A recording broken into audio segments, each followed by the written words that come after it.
Creating and managing templates. In AllSeated, you can save time and energy by creating templates and reusing them in other events.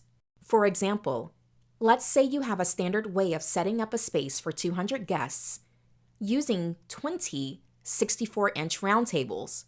You can save that setup as a template and use it for future events taking place in the same venue hall. To save it as a template, click on the template icon. A pop-up box will appear where you will give the template a name and you will save it.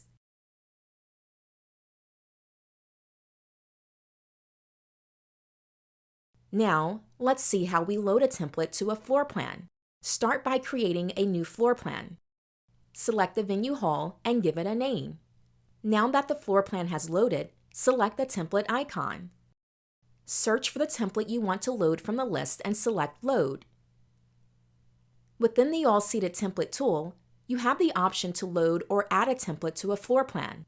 Loading a template to a floor plan means you are replacing or overwriting any objects you have previously placed onto your floor plan. Adding a template means you are adding a template to any objects or template you have previously placed or loaded onto the floor plan. Lastly, to rename or delete a template, simply select the template icon. Hover your cursor over the name of the template and click the ellipsis button. You are able to rename the templates, delete the templates you no longer need, or overwrite the current version.